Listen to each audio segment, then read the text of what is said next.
like to tag this text, alone in the dark with God. Alone in the dark with God.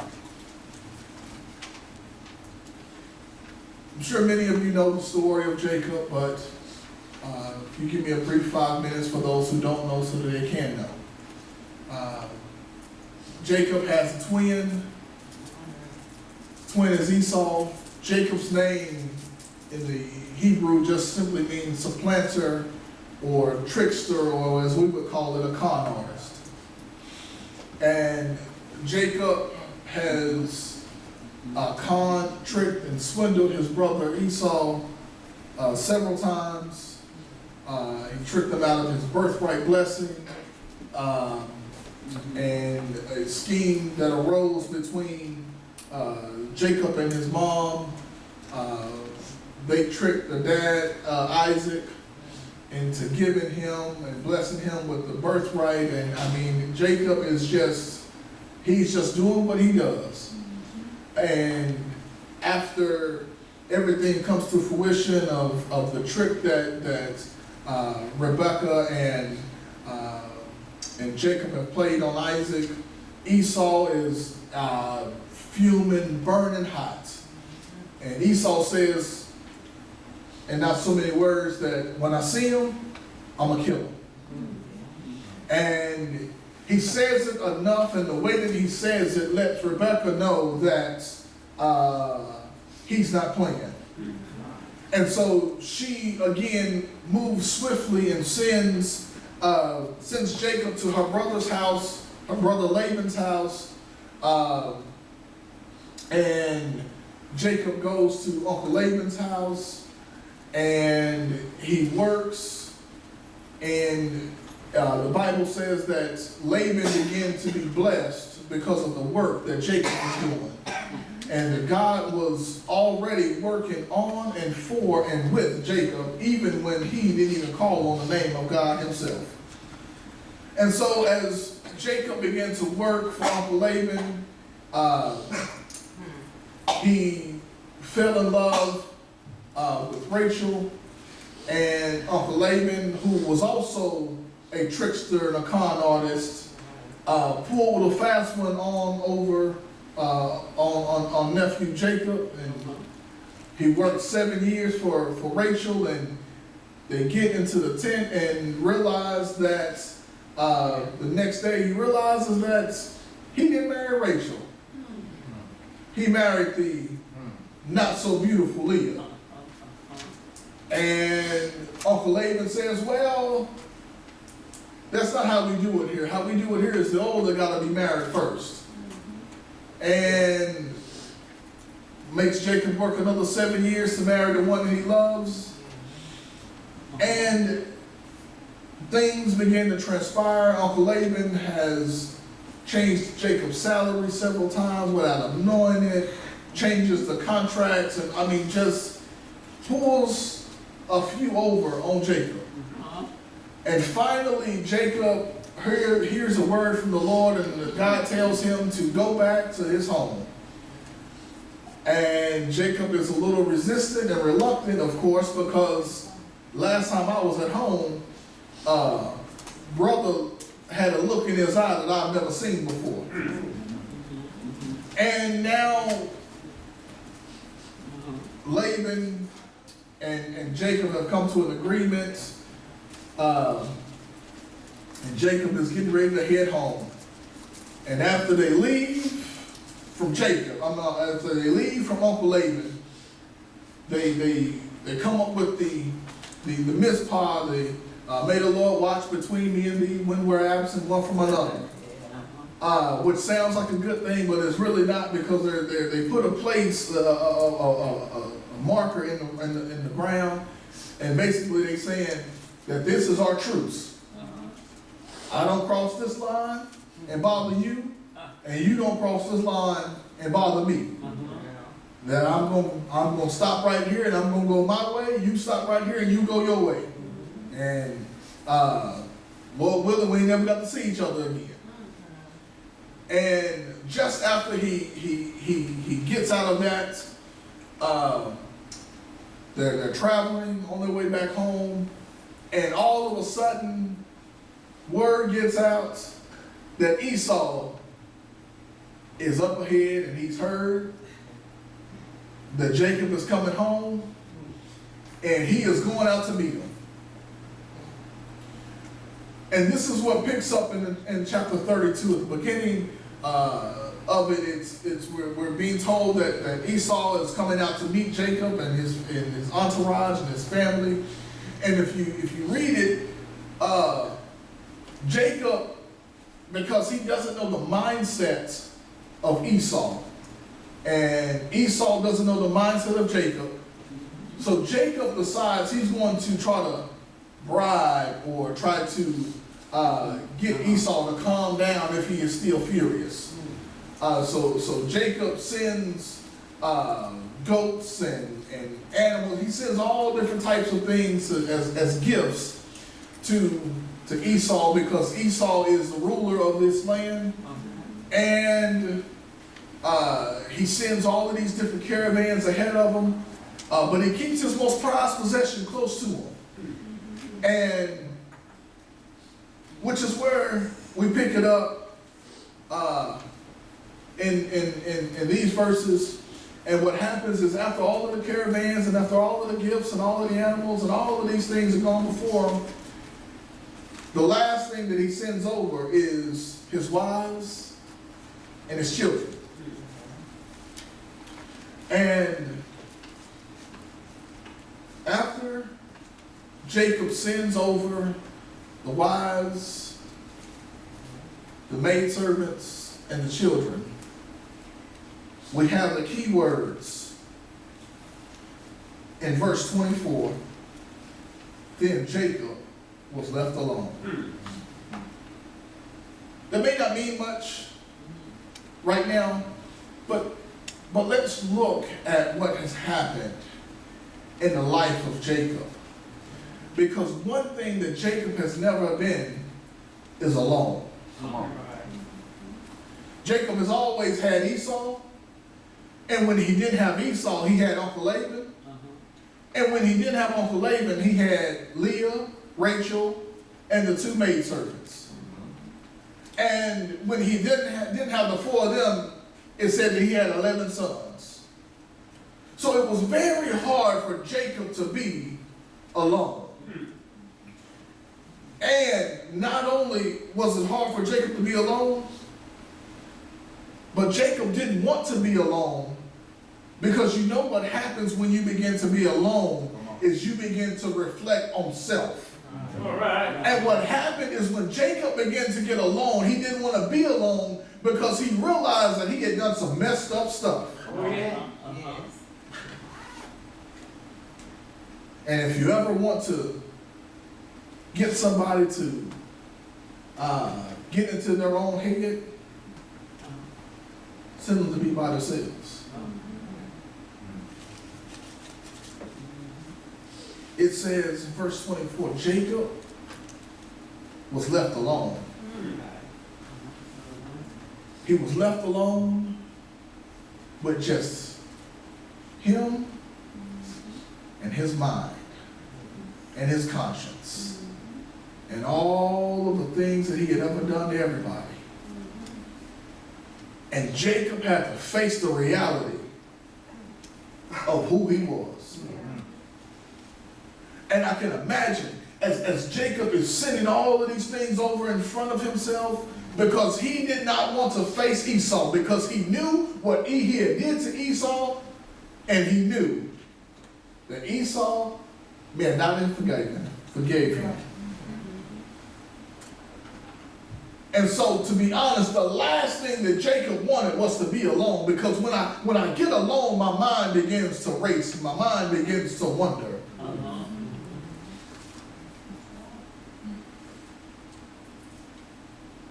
And here is one of the times in Scripture where we do not have a very, very and true and accurate translation of what actually happened. Because what it says is, then Jacob was left alone, and a man wrestled with him.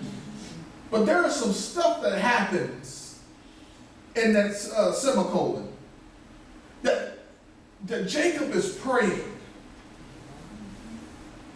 And I can imagine that this is probably one of the hardest prayers that Jacob has ever prayed. That Jacob is alone, and he realized, look at this, there's nothing with him. So now the fruits of his labor and of his work, his animals and all of the stuff that he got from Uncle Laban for working so hard, all of that was going on in front of him. Or as we can say it today, that was the fruits of his labor. Now the fruits of our labor is what's in the bank account. All of that was gone in front of him. All of that had left. The wives and the servants had gone. The entourage had went forward. The kids was gone. And you know, to take a line out of Lion King, when Mufasa goes to rescue Simba, and Simba turns and says, well, Dad, I want to be like you because you're always tough. Mufasa's response was, I'm only tough when I have to be. Because anybody who is a parent knows that when it comes to your children, there's a certain side of you that you don't even know that's there, and when it comes out, you almost scare yourself. Yeah. But now that my kids are gone, that there's no need to go to that side.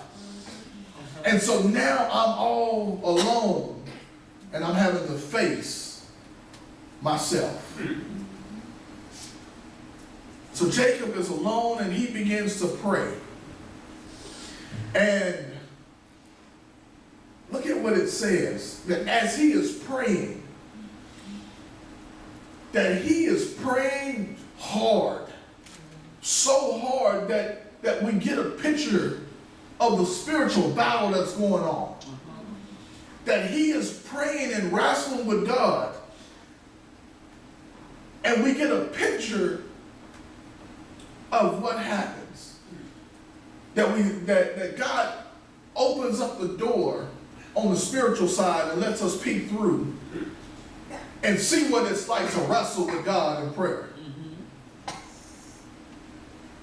You know, I'm not talking about us actually jostling with God and in prayer and us trying to get God to do things our way and he trying to get us to do things his way. What the picture that we see here is prevailing in prayer. What we see here is praying and continuing to pray and keeping on praying until the praying pays off. All right. This is what we see here, that he wrestled with God in prayer. That he was praying about something for so hard, and for so long, it almost seemed like it was a wrestling match, because I'm just going to war and I'm fighting and I'm fighting and I'm fighting because I got something on my mind, because I know what was over on the other side of the Jordan for me. All right. I know that once I get ready to cross the river, I know what's awaiting me. I might not know the mindset of him. I may not know what he has in his intentions, but I know who is there. Jacob was left alone, and a man wrestled with him. Look at this. That Jacob didn't pray and fall asleep in prayer. Jacob didn't pray and do one of those quick little elementary prayers. But I can imagine that Jacob is praying on a doctoral level. Because look at this. It was night. And it says that now this man is wrestling with him until the breaking of day. Do you know how many hours that this man is in prayer? Look at this. That it's nighttime. Even if we give him midnight, that's still at least 6 hours that this man is in prayer. And it's a struggle for us to spend, well, let me rephrase that. It's a struggle for me to spend 6 minutes in prayer.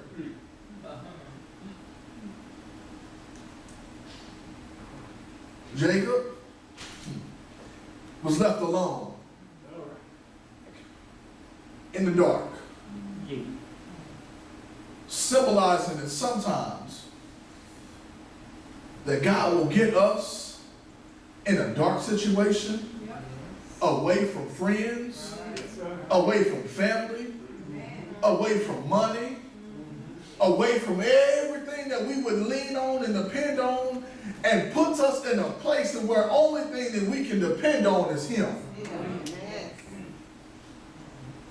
That Jacob, the trickster, the con artist, who had it all, sent everything over in front of him. And now he's faced with just him and God. Look at this.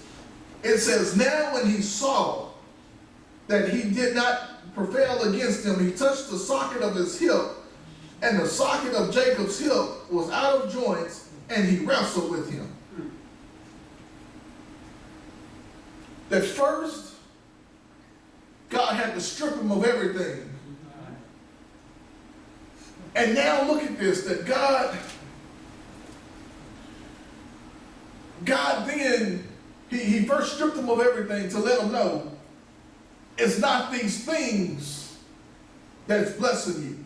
All right. It's not these things that's holding you up and keeping you in the midnight hour.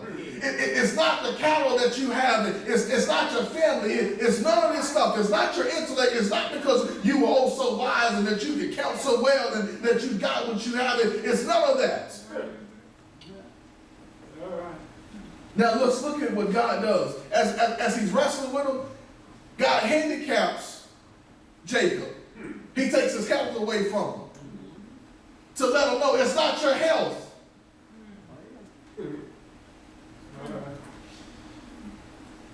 God says, he says, now when he saw that he did not prevail against him.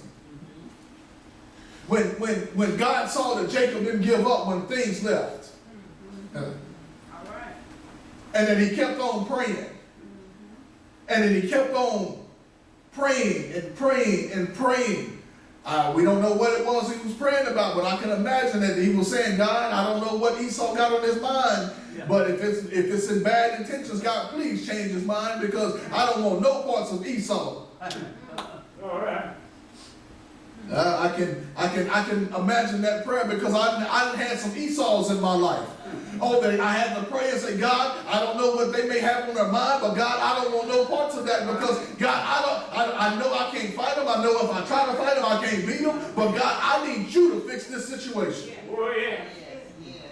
I don't know what your Esau may have been, but I can imagine that we've all had some Esau's in our life, that something or someone was coming after us, and whatever it was, and we didn't want no parts of it, and we just have to go down on our knees, and we have to fight with God in prayer and prevail in prayer and say, God, I don't know what's coming around the corner, but God, I don't want no parts